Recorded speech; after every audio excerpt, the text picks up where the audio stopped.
भोंदू अशोक खरातला मिरगावला आणलं जाण्याची शक्यता।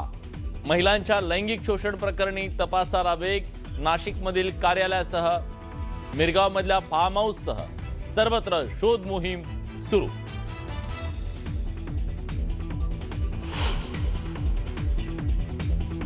भोंदू अशोक खरात प्रकरणी कुणालाही सोडणार नाही। या प्रकरणी उद्या सखोल निवेदन देणार मुख्यमंत्री देवेंद्र फडणवीसांची माहिती।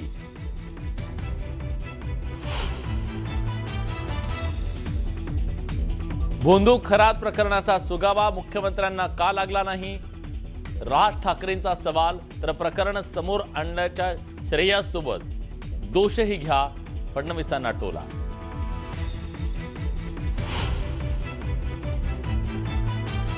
सातारा झेडपी वादावरून शिवसेना आमदारांचं विधान भवनाच्या पायऱ्यांवर आंदोलनावर मुख्यमंत्र्यांकडून संताप व्यक्त।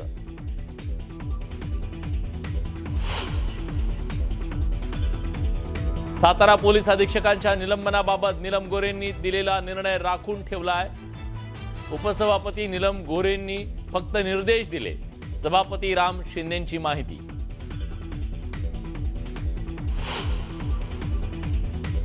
IPS अधिकाऱ्याला पदावरून दूर करण्याचा अधिकार उपसभापतींना नाही म्हणत उपसभापती नीलम गोरेंना पदावरून दूर करा।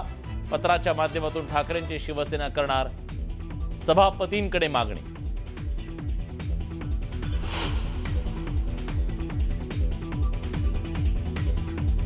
माझं कमिशन मी कार्यकर्त्यांना सोडून दिलं।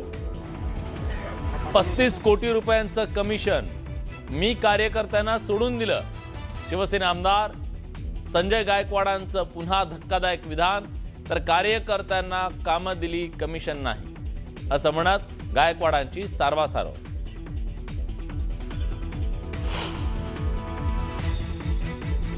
केंद्र सरकारकडून महिला आरक्षण सुधारणा विधेयक याच अधिवेशनात मांडलं जाणार असल्याची सूत्रांची माहिती। तर लोकसभेच्या जागा 50% वाढण्याची शक्यता।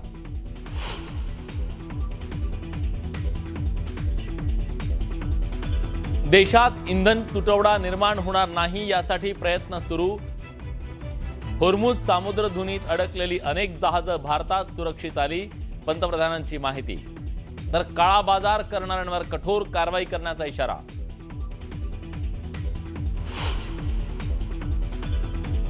पुढच्या 5 दिवसात इराणच्या कुठल्याही इंधन साठ्यांवर हल्ला करणार नाही, अमेरिकेचे राष्ट्राध्यक्ष डोनाल्ड ट्रम्प यांचा महत्त्वाचा निर्णय।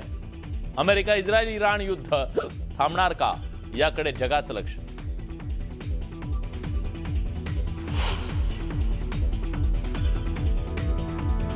सोन्याच्या दरात 23 दिवसात तब्बल 34,000 रुपयांची घसरण।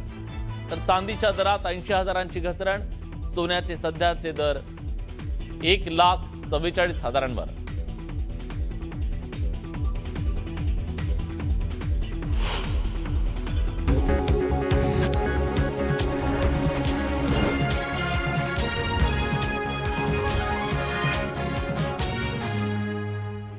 न्यूज 18 मराठीच्या कॉटन किंग स्टुडिओ मध्ये आपलं स्वागत। नमस्कार, मी विलास बडे, तुम्ही पाहताय आपला महाराष्ट्र।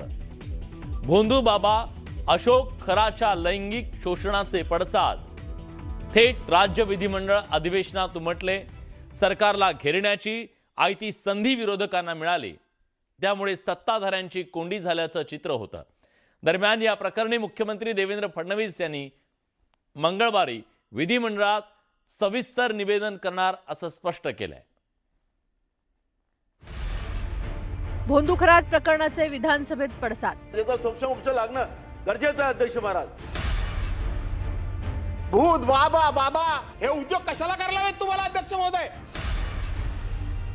या भोंदूगिरीमुळे पूर्ण महाराष्ट्राची बदनामी झाली आहे। आक्रमक विरोधकांनी सत्ताधाऱ्यांना धारेवर धरलं। जे जेवढे भेटलेत ना त्या भोंदू बाबाला सगळ्याची HIV टेस्ट गव्हर्नमेंटनीच करून घेतली पाहिजे, नाहीतर संसर्गजन्य रोग होईल, सगळेच मरतील। छत्रपती शिवाजी महाराजांचे वंशज म्हणून आम्ही सांगायचं। आम्ही जरा काय झालं की लोकांना गोमूत्र पाजायचं आणि आता त्या बुवाचं मूत्र प्यायला जाता तुम्ही? लाजा वाटत नाही? या भोंदू बाबांनी ज्या पद्धतीनं या महाराष्ट्राला बदनाम केलं, महाराष्ट्र आपल्याला माफ करणार नाही। खरातला मदत करणारे ते 3 अधिकारी कोण? जेवढे अधिकारी आहेत, IAS अधिकारी, IPS अधिकारी, मंत्रिमंडळातील काही मंत्री आहेत, यांचे राजीनामे पहिल्यांदा घेतले पाहिजे. या बंधुभावाला साथ दिली आहे. विरोधकांच्या सवालांवर मुख्यमंत्री काय म्हणाले?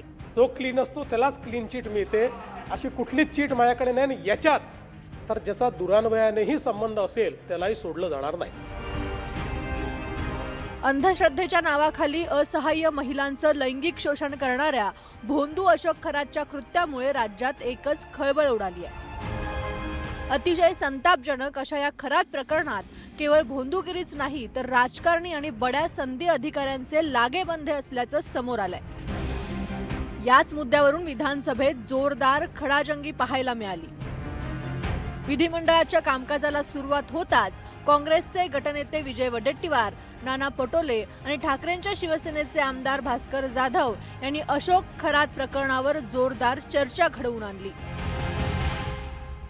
खुद्द महिला आयोगाच्या अध्यक्षा ज्या महिलांच्या अधिकारासाठी, त्यांच्या न्याय हक्कासाठी तिथे त्यांना बसवलंय, संविधानिक पद देऊन त्या जाऊन तिथे त्या भोंदू बाबांच्या पायात पाय धुतात आणि अशा व्यक्तीला, अशा प्रवृत्तीला समर्थन करतात.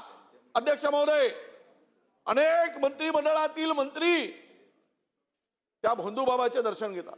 जे जेवढे भेटलेत ना त्या भोंदू बाबाला, सगळ्याची HIV टेस्ट गव्हर्नमेंटनीच करून घेतली पाहिजे, नाही तर संसर्गजन्य रोग होईल, सगळेच मरतील. छत्रपती शिवाजी महाराजांचे वंशज म्हणून आम्ही सांगायचं. आम्ही जरा काय झालं की लोकांना गोमूत्र पाजायचं आणि आता त्या बुवाचं मूत्र प्यायला जाता तुम्ही. लाजा वाटत नाही या महाराष्ट्रामध्ये, पुरोगामी महाराष्ट्रामध्ये असे उद्योग करायला? भूत बाबा बाबा ज्या छत्रपतींचं नाव घेतात त्यांनी अमावस्या कधी बघितली नाही, त्यांनी पौर्णिमा कधी बघितली नाही, त्यांनी पितृपक्ष कधी बघितला नाही, त्यांनी कुडबुड्या ज्योतिषी कधी बघितला नाही, गंडे दोरे अंगठ्या खडे हे कधी बघितले नाहीत. हे उद्योग कशाला करायला हवेत तुम्हाला अध्यक्ष महोदय? माझा तर तुम्हाला सवाल आहे, माझा सवाल आहे.